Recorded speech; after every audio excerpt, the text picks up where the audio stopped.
Double leg takedown drill.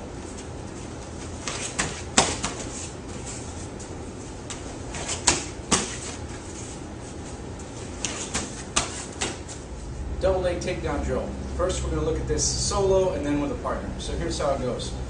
First what we want is a level change, and I'm going to drop to one knee, one leg elevated. My front leg is going to now rock over. So my knee will go over all of my foot, like so, moving my body weight forward. At this point my trail foot is going to step up. I'm going to rotate my back leg, and as I drive off of my planted leg, I'm going to move to the side and run to the side. Okay? So look at it from a different angle.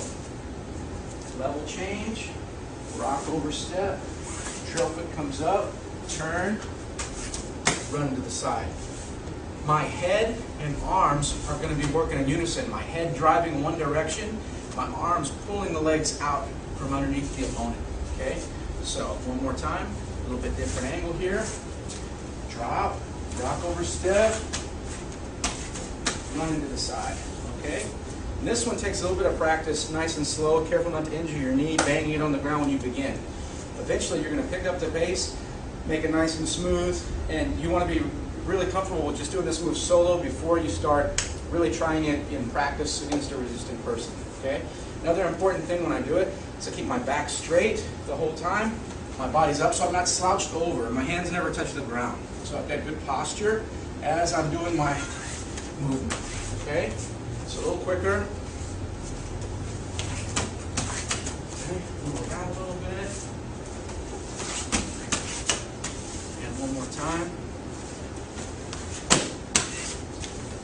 Okay, so that's going to be the double leg. Okay, let's go ahead and look at that same drill now with a stationary target. Okay, so here the partner or the bad guy, you just want to stand with your feet nice and spread like he's got. Your arms can be out. Just think about you're kind of like Frankenstein, just standing still. Okay, now, I want to look at his foot position and imagine there's an imaginary line connecting his 2 feet. So when I do my first step from that drill, my foot is going to land on that imaginary line. Alright, so here's what I'm talking about. This way.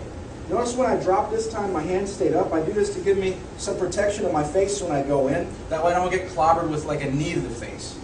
Alright, so here's my first position.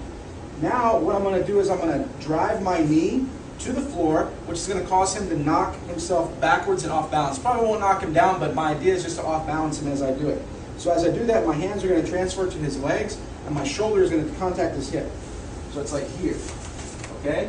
Move your hands so they can see. Alright? Now from here, my trail foot steps up, and I make that same rotation that I did solo, and when I get up, I'm now standing up to both feet. So what I want to do here is I'm going to run sideways as I pull out with my arms and drive with my head. My far hand, if we can turn a little bit, is now low on his knee. If it's up high, it won't trip him the way I like. Okay?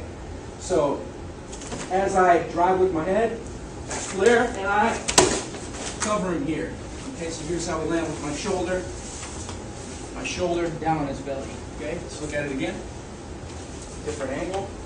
So you can stand that way. Okay. So I come in, drive him back, step up, turn the corner, causing him to fall. Now we're going to look at it against a moving opponent. So look at his stance is staggered, his dukes are up. So I still want to think about that imaginary line. Whichever foot he has in front is going to be the side that I want my head to be on the outside of. Okay, so let's look at it a little bit. We're moving around. Distraction, push through, double leg. Okay? Notice that when you start to run to the side, you can really lift the person with quite a bit of force. A little bit slower. Okay, so we're moving around. If we stretch our arms out, we've established our 2 arm length distance, which is our safe distance we know from previous lessons. Okay? Distraction. Once again, I'm not really, if I hit him, fantastic, but that's not really my intention. I just want to get his hands up. I change levels as I protect my head. My foot's on that imaginary line. I drive through. And now I'm going to run to the side, just like we practiced before. Causing him to fall. Okay? One more time, real time. Try not to dump him too hard.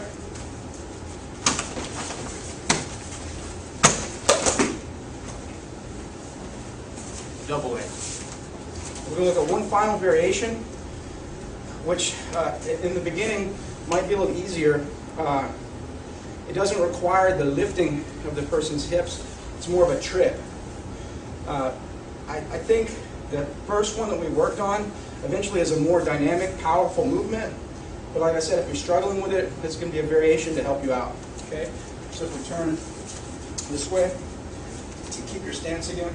Now, the only difference here is that as I do my move, my distraction, rock over step, right here, if we turn a little bit, this is freeze.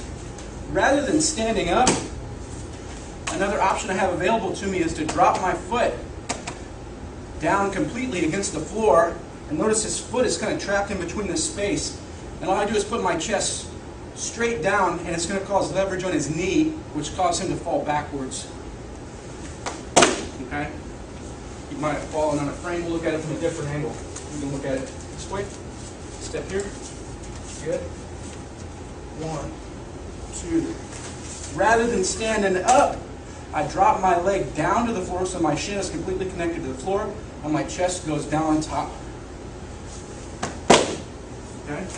So that'll be variation for you guys that struggle with the lifting aspect of the movement.